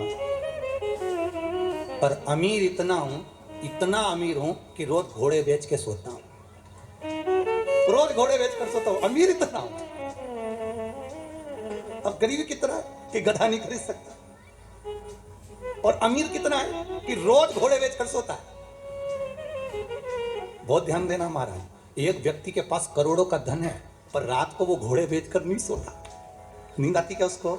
नहीं। जिसके पास धन ज्यादा होता है उसकी नींद भगवान चुरा लेता है, वो घोड़े बेचकर नहीं सो पाता, उसको नींद ही नहीं आती। बीपी, शुगर, ब्लड प्रेशर सब ऊंचा नीचा होता रहता है। रात को भी सोएगा तो डॉक्टर से कहेगा नींद की गोली दे दो, डॉक्टर नींद की गोली भी देता है तो 2-3 घंटा नींद आती, 2:30 बजे फिर उल्लू जैसा उठ के बैठ जाता है, फिर वापस। तो वो कथा कौन सी गलत कही भाई कि पहले मनुष्य की उम्र, गधा की उम्र, कुत्ता की उम्र और उल्लू की उम्र, इन सब की उम्र बराबर थी बिल्कुल, 40-40 साल। मनुष्य कितने साल का था? जम के बोलो। 40 का। गधा 40 का, कुत्ता 40 का, उल्लू 40 का। एक बार गधा भगवान के पास गया, प्रभु मेरी उम्र 40 साल कर दी, मैं लोगों का बोझा ढोते रहूं, वजन ढोते रहूं, मेरी उम्र कम कर दो। भगवान ने कहा ठीक है गधा, आज से तू 20 साल का। मनुष्य ने आकर कहा हमारा 40 में क्या होगा? भगवान ने कहा गधे की बच्ची है, चलेगी, चल जाएगी, ले जा। कितने का हो गया? 60 का। थोड़ी देर बाद कुत्ता आ गया, कुत्ते ने कहा प्रभु हमको 40 साल का बना दिया, हम दरवाजे पे बैठते रहें, वहीं से भोंकते रहें, लोगों की जूठन खाते रहें, हमारी उम्र कम कर दो। भगवान ने कहा कुत्ता आज से तू 20 साल का। मनुष्य फिर आ गया, प्रभु 60 में क्या होगा? भगवान ने कहा कुत्ते की बची है, चलेगी, ले जा। कितना हो गया? 80 का। थोड़ी देर बाद उल्लू आ गया, उल्लू ने कहा प्रभु हमको रात रात भर पेड़ पे बैठना पड़ता है, जगना पड़ता है, नींद आती नहीं है, हमारी उम्र कम कर दो। भगवान ने कहा ठीक उल्लू, आज से तू 20 साल का। मनुष्य बोला 80 में हमारा क्या होगा? भगवान ने कहा उल्लू की बच्ची चलेगी, ले जा। कितने का हो गया? 100 का। मनुष्य की सही उम्र है 40 साल, बाकी की जितनी उम्र है ये तो दूसरे की उम्र है। 40 के बाद जो 60 तक की उम्र है वो गधे की लगी, इसलिए गधे जैसा बोझा ढोता है, बच्चों को पढ़ाना है, लिखाना है, बहन के घर जाना है, मायरा भरना है, ब्याह करना है, शादी करना है, काम धंधा करना है, ये करना है, तो गधे जैसा बोझा ढोता। जब गधे की उम्र पूरी हो जाती है 60 साल, फिर किसकी आ गई? अरे बोलो तो, गधे के बाद किसकी थी? कुत्ता की। जैसे ही कुत्ते की उम्र आती है 80 साल में होता है, तो 80 साल में आते सी घर के लोग, बूढ़े व्यक्ति का जब 80 में आता है तो कमरे में से निकालकर हॉल में दरवाजे के पास खटिया डाल के सुला देते हैं कि 80 के हो गए, यहीं पड़े रहना, और वहीं पे पड़े रहते हैं। जैसे कुत्ता दरवाजे पर रहता है, ऐसे बूढ़े व्यक्ति को वहां पटक देते हैं। अब कोई भी आता है तो बूढ़ा व्यक्ति वहीं से चिल्लाता है, बहू, वहीं से चिल्लाता है। 80 की उम्र लगी है, उसके बाद में लगी किसकी?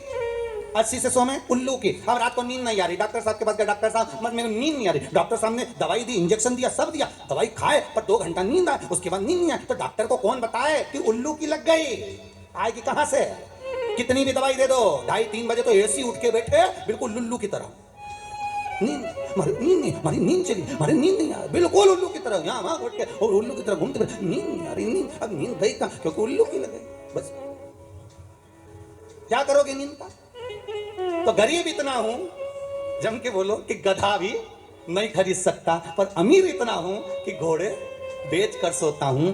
जिसके पास धन ज्यादा होता है वो घोड़े बेच कर नहीं सो सकता, पर जो गरीब होता है भले गधा नहीं खरीद सकता, पर सोता ठेले पर, खटिया पे, पलंग पे, जहां सोया मच्छर भी काट रहा है तो नींद नहीं खुल रही, मतलब पक्का है कि घोड़े बेचो। सेठ तो यही है। नींद। प्रसूति के गर्भ से माता सती का जन्म। देखो ये सती माता का नाम सती कब पड़ा? जब प्रसूति के गर्भ से जन्मी थी तब सती नहीं थी, तब तो दक्षायनी थी। क्या नाम था? दक्षायनी, दक्ष की बेटी थी। तो सती का नाम सती जब नहीं था, माता सती का नाम तो दक्षायनी था। देवी भागवत में लिखा है, शिव महापुराण में लिखा है दक्षायनी। सती नाम कब पड़ गया? जब पिता के यहां यज्ञ रखा, निमंत्रण नहीं आया, सती दक्षायनी जब गई, दक्ष ने सम्मान नहीं दिया, बहनों ने पूछा नहीं, आदर नहीं हुआ, तब वही दक्षायनी की आंख में जल भर गया। मेरी माता, मेरे पिता, मेरे अपनों ने मुझे ठुकरा दिया। मेरे अपनों ने, ये मेरे अपने हैं जो मुझे ठुकराए।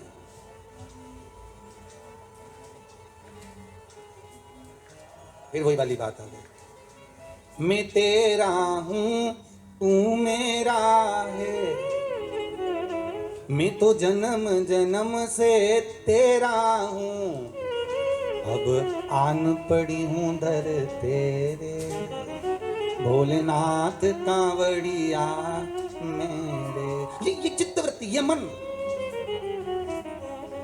दक्षायनी आज रो रही है, ये मेरे अपने हैं, ये मेरे अपने, मेरा पिता, मेरी माता, मेरी बहनें। 15% इंक्रीमेंट बढ़िया तो है, पैसे के पीछे। तो जो तुम्हारे नहीं है वो भी तुम्हारे बन जाएंगे। धन नहीं होगा तो जो तुम्हारे अपने हैं वो भी पराए हो जाएंगे, वो भी पराए।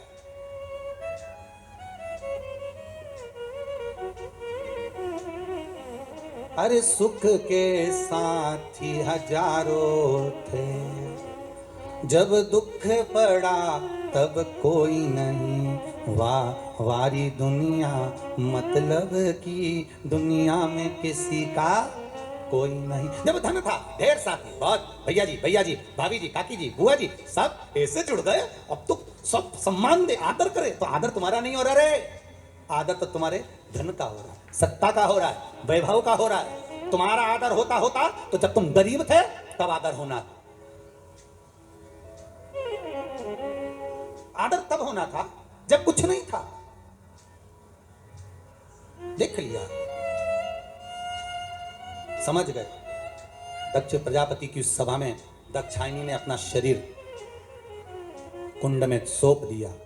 जब दक्षायनी यज्ञ की अग्नि में कूदी तब वो कहलाई सती, तब तक वो सती नहीं थी, कूद गई। शिव जी को मालूम पड़ा, शंकर भगवान क्रोध में लाल हो गए, गणों को भेज दिया। दक्ष प्रजापति का शीश कटकर अग्नि में गिर गया। देवताओं ने शंकर जी की स्तुति करी, भोलेनाथ कृपा करो, इनका शीश जोड़ना जरूरी है, अगर यजमान जीवित नहीं होगा तो फिर यज्ञ कैसे होगा। तब यजमान को बकरे का मुख लगाया। काय का मुख लगाया? बकरे का। अब बकरा का मुख दक्ष प्रजापति का लग गया तो फिर उस मुख को धारण करने के बाद जब स्तुति करी तो बकरा हिंदी थोड़ी ना बोलेगा, बकरा तो अपनी भाषा में बोलता है। बकरा जैसे बोला, शंकर जी बड़े खुश हो गए, मेरा ससुर कितनी अच्छी स्तुति कर रहा है। शंकर भगवान ने बोल दिया जो मेरे मंदिर में आके बम बम बोलेगा मैं समझ जाऊंगा मेरा ससुर आ गया। उस दिन से लोग मंदिर में क्या बोलते हैं? बम बम बोले, हर हर महान। भगवान शिव सती मैया जो जलकर भस्म हुई हिमालय राज की नगरी में मैनावती की गर्भ से जन्म लेती हैं। शिव और पार्वती का मंगल आनंद विवाह होता है। पार्वती मैया भगवान शंकर को आनंद से रिझाने के लिए तब साधना कर, जिनको देवऋषि नारद स्वतः कह देते हैं। देवऋषि नारद जहां स्वयं कह देते कि यह कन्या का जो पति होगा अड़भंग होगा, भस्मी रमाने वाला, जटाजूट बांधने वाला, मृग चर्म को धारण करने वाला, मृगछाला को पहनने वाला, अड़भंग। और शिव को रिझाने के लिए पार्वती अपना सर्वस्व निछावर करती है। भगवान को रिझाने के लिए माता पार्वती तब साधना करती है और शिव फिर दूल्हे के रूप में प्राप्त होते हैं। पार्वती दुल्हन बनती है, शंकर दूल्हा बनता है।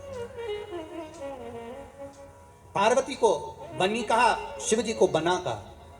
हमारे यहाँ, आपके इधर उत्तर प्रदेश में होता कि नहीं होता पता नहीं, पर हमारे इधर तो लड़के की शादी होती है तो 8 दिन पहले से बना जी गाते हैं, और लड़की की शादी में बनी जी गाते हैं। इधर गाते हैं तो हमारे यहाँ बनी जी गाते हैं, और दूल्हे को कहते बना और दुल्हन को कहते बनी, और दोनों में ही नहीं बनी तो काय का बना और काय की बनी। भाई बने तो समझ लो कि बना और बनी है। दोनों का प्रेम, दोनों का आनंद बना रहे। और दूल्हे के इसलिए गाते बना जी मतलब बना के चलना जी, जैसी मिली निभा। भले वो लड़े झगड़े प्रेम करे पर निभा, क्योंकि बना जी बना के चलो। और बनी का मतलब है बनी रही हो, दौड़ दौड़ के मायके मत आइयो, नहीं तो गुस्सा होके फिर मायके आ जाए, मैं तो चली ही है।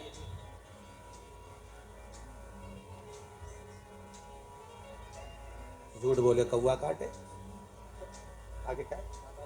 काले कौआ से डरियो, मैं मायके चली जाऊं तो देखते रहिए। अब मालूम पड़े दौड़े फिर मायके भाग जाओ, बार बार जावे तो का मतलब तो बनी रही हो। शंकर की बारात आ रही है, बड़े प्रेम से आनंद से शिव दूल्हा बनकर, भगवान शंकर दूल्हा बनकर। आज अपन कथा में भगवान शिव की बारात का आनंद लेंगे। कल की कथा में सुंदर प्रसंगों को आगे बढ़ाते हुए भाव भक्ति से अग्रणी होंगे। दोनों हाथ उठाकर एक बार प्रेम से हर हर महादेव।